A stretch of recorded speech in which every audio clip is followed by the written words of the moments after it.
Mzee wa kunyosha, mambo vipi? Mambo poa kabisa, nipo kamili gado, niko fresh. Mambo yanaenda? Nashukuru Mwenyezi Mungu. Bwana, jana nimepiga mtu goli 6 jana. Yani jana bwana, naona ndugu yetu aliingia choo cha, yani tuseme choo cha kuchuchumaa manake. Yani Mbeya City jana akajichanganya, akapita njia sio yake. Njia alopita Mbeya City sio ya kwake kabisa yani. Kwa hiyo unajua hii ligi ndo klabu pekee yani ambayo ina uwezo manake wa kumfunga mtu goli nyingi. Ndo klabu pekee nazungumzia, manake klabu pekee da Young African ndo ina uwezo wa kumfunga mtu goli nyingi. Na ni klabu pekee ina washambuliaji hatari. Nadhani wewe mwenyewe ndugu Mnyasa Media mwenyewe umeshuhudia manake jinsi alivyogaragazwa Mbeya City. Bwana, Mbeya City mara jana kufungwa zile goli 6-0 usiku akamtumua kocha Meki Maxime, wamemtumua usiku wa kuamkia leo. Usiku sana watu wamelalala. Wanatoa taarifa kumtumua kocha wao mkuu Meki Maxime kumondoa ndani ya klabu ya Mbeya City. Bila shaka ni kutokana na kipigo ambacho nyinyi Young Africans mmekielekeza kwa Mbeya City. Unadhani ni maamuzi sahihi ya kumfukuza kocha? Kocha yeye anaajiriwa kwa ajili ya kufukuzwa. Hiyo ndo jinsi fani yao manake au kazi yao jinsi inavyowataka. Unaajiriwa kwa ajili ya kufukuza. Kwa hiyo ni uamuzi ni sahihi kwa sababu hata ukizingatia hana muendelezo mzuri. Unajua watu wanaweza wakaongea maneno mengi sana, lakini Mbeya City ile kama Singida tu peke yake aliweza kumfunga goli 5-1. Umeshaona? Nani si kajipigia. Yaani amekuwa manake ni mtu ambaye manake anagawagawa pointi hata kwa hizi timu ambazo manake za daraja lake. Kwa hiyo kwa kumfukuza kocha mimi kwangu naona kabisa ni uamuzi sahihi kwa sababu muendelezo wake au kuwa mzuri na yeye ameajiriwa kwa ajili ya kufukuzwa, basi wamwombee kila laheri huko anakoenda kwenye majukumu mengine. Kwa hiyo unaungana na Jose Mourinho kusema kocha anaajiriwa ili afukuzwe? Kocha ndo siku zote manake hata uwe mzuri, uwe vipi lakini watu wakishaona kuwa kile wanachokitaka hawakipati watakuondoa tu, hata wewe una jina kubwa lakini watakuondoa. Ndio maana unaona leo hii huyu Ubenge Florence Ibenge yuko Azam. Sio yule unadhania ni manake kwa daraja ambao la ukocha wake sio wa kufundisha Azamu je. Ni ana daraja kubwa sana. Lakini huko kote akaonekana kuwa yeye atoshi.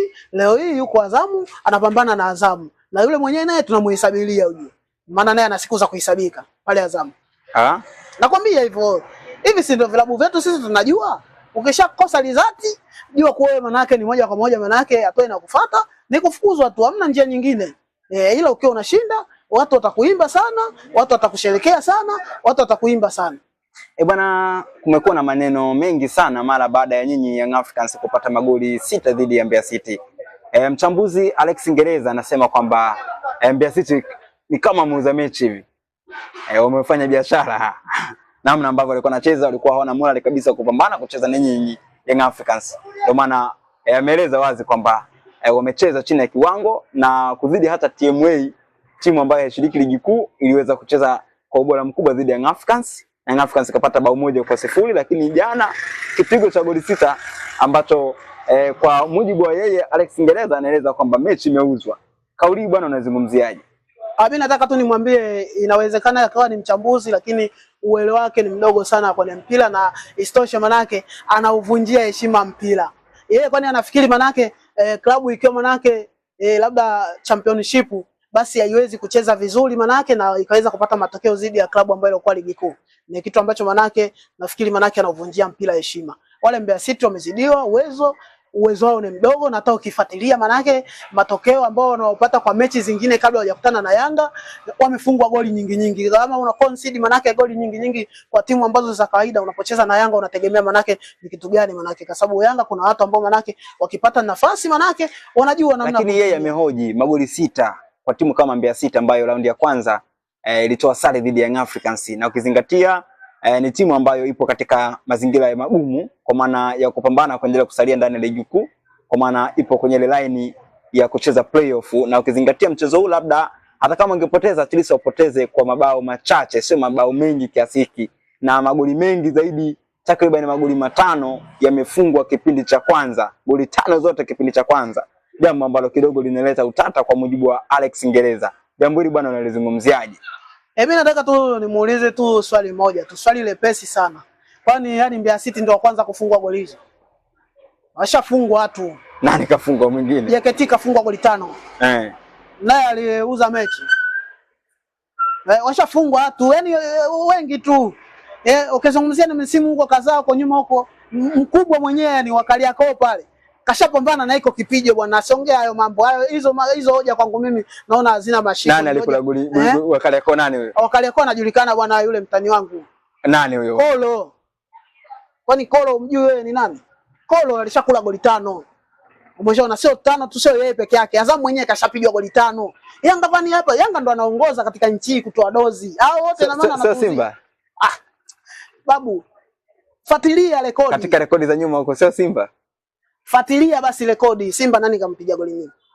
Kale kumfunga Coast bwana goli kama sio 6-7, akamfunga Holoya goli. Miaka mingapi goli 6? Miaka mingapi? Goli 7. Miaka mingapi imepita? Sisi tunachukulia takwimu ambazo hapa karibuni. Kwa hiyo nyinyi mechi ya jana nyinyi mmeshinda kihalali. Wale wamezidiwa uwezo bwana. Hawana timu ambayo ya kucheza na Yanga. Yaani kwanza zile goli 6 zenyewe zilikuwa ni ndogo tu. Ni huruma tu. Lakini mule ilitakiwa maana yake angeweza kufungwa hata goli 10. Kama kipindi cha kwanza tu maana yake alisharuhusu goli 5. Kipindi cha pili ingewezekana ingeshindikana vipi yani kupigwa tena goli 5 nyingine. Ni huruma tu, wale ni vijana wadogo bado wanajitafuta, wamekula mzigo wao wa 6. Kelengodi anashuka daraja akapigwa 6. Sasa mimi nashangaa maana yake hao nao wote nao maana yake wote hao Yanga anawanunua. Oe na hoja za msingi. Bwana, kumekuwa na gumzo kuhusiana na mchezaji wenu kinda, naweza nikasema Alan Okello, ambaye jana amemwagiwa sifa kede na afisa habari wa klabu yako kwa maana ya Likamwe, akimtaja kwamba ni mchezaji ambaye ana uwezo mkubwa mara baada ya kufikisha asisti 6 na akiwa amefunga mabao 2, akisema kwamba mchezaji ambaye amefanya vyema katika dirisha dogo la usajili ni Alan Okello, na akawa anatupa vijembe pamoja mchezaji wa klabu ya Simba ambaye ana magoli 3, bila shaka hapa ni Libase Gweye, na akimkosoa kwamba yeye hana uwezo wa kushindana na Alan Okello. Ili jambo bwana kwako wewe unalizungumziaje? Kwa mimi, kwa sababu ni mtu ambao akunyoosha na naangalia mpira kwa engo tofauti. Bado kile ambacho manake tulichokitarajia wengi, yani mashabiki wa mpira na mashabiki wa Yanga na wanachama kwa pamoja, kwa Star Boy wenyewe wanamuita Star Boy Alan Okello, mimi kwangu mimi bado, kwa sababu ni sawa, anaweza uwezo ndio wa kuassist, sasa hizi ameanza kutuonyesha. Sasa kuna kitu kingine ambacho cha ziada ambacho anatakiwa manake atuonyeshe, anatakiwa awe ana score. Hiko ndio kitu ambacho kwangu mimi naona huo uwezo huo ana kumfananisha na Libase again. Libase Gweye. Libase nani Gweye? Libase Gweye. Bwana wachezaji wa Simba nao majina yao kafikiria mwanangu sijui ni yani kuyatamka inabidi kwanza uingie kwenye kamusi. Umeshaona? Kumfananisha na huyo Libase, mimi kwangu mimi sioni kama manake kuna tija, kwa sababu Libase ana aina ambayo ya uchezaji wake tofauti na Alan Okello. Alan Okello kachagua kuwa manake kuwa assist magoli. Sio, ushaelewa? Libase sawa, anaweza kukupa assist, anaweza kufunga goli. Sasa wewe utamfananishaje na huyo mtu? Kwa hiyo wewe kwa upande wako unamwona Libase Gweye yuko juu zaidi ya Alan Okello? Siwezi nikasema kuwa yuko juu zaidi ya Alan Okello. Mimi kwangu unaona kama manake wanashabiana, kwa sababu kitakwimu manake kama kuzidiana manake wamezidiana kwa kidogo, ni manake huyu kamzidi mwenzie, huyu ana magoli 3, sijajua basi ana assist ngapi. Umeshaona? Okello ana magoli 2 na assist 6. Lakini unaangalia ni ufanisi wake ni wa mwisho. Sawa, ana jicho manake lile jicho ambalo la kimpira lile la kuona na kuweza mpaka kuassist. Na assist unajua mpaka isabiki assist, unaompa mpira afunge. Kwa nini usimsifie yule anaofunga? Umsifie ambao anatoa manake pasi. Kwa hiyo anatoa pasi anaweza katoa, lakini anaweza katoa, mwisho wa siku yule wa kufunga asifunge. Utahesabia hiyo assist? Huwezi kuihesabia. Kwa hiyo kama manake wanamweka katika kiwango hicho cha juu kwa sababu manake assist, kwangu mimi naona ni bado manake tuna shida pale ya namba 10. Namba 10 ambayo inaofanana na funguo manake, yani master key, Aziz Ki. Bado manake pale yafikia, kwa sababu Aziz Ki alikuwa na uwezo wa kuassist, Aziz Ki alikuwa na uwezo manake wa kukupa goli hata 10.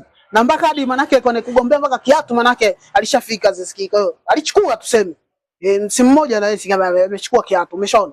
Kwa hiyo kwa sisi pale ni bado kipimo cha Alan Okello amfikie Aziz Ki. Afike manake ile rekodi ambayo alikuwa ameiweka au legacy ambayo alikuwa ameiweka Aziz Ki, lakini kwa saizi hapa mimi kwa kusema kweli kwa mchezaji kama Alan Okello aendelee manake kuniprove. Nitakuja hapa kwenye kamera mbele hapa nitamsifia pale nitapoona sasa amefika ule katika uwezo ambao anastahili kupata sifa hizi ambazo anazopewa sasa. Bwana, sambamba na hilo tumeona vile vile Ally Kamwe.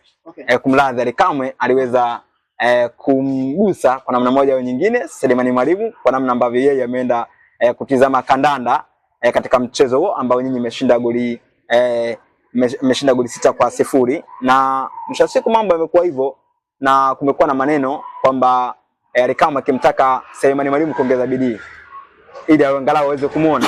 Ili jambo linazungumziaje? Funguke tu aseme kwa bwana Selemani Mwalimu, bwana wewe umeleta pale usimokuja kwa mkopo wako kisha wana njoo upande wa pili utupe huruma.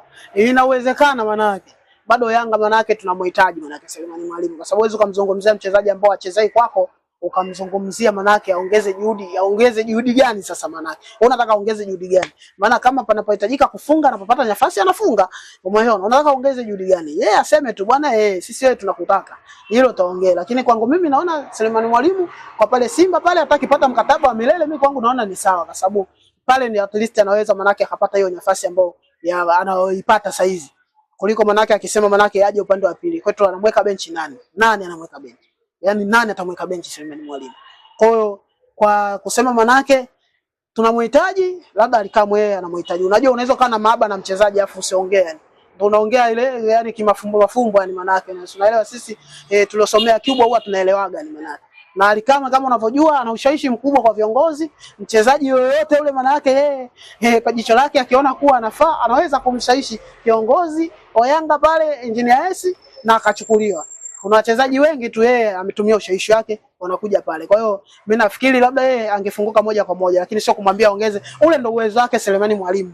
Ndio Selemani Mwalimu yule alotoka huko Singida Big Stars na kwenda Wydad mpaka kuja saizi Simba. Kwa hiyo ule ndio uwezo wake. Pale anaongeza nini pale? Kitu cha kumwambia tu manake ufanisi tu wa goli ayeyue basi. Ni striker mzuri. Kwangu mimi ni striker mzuri.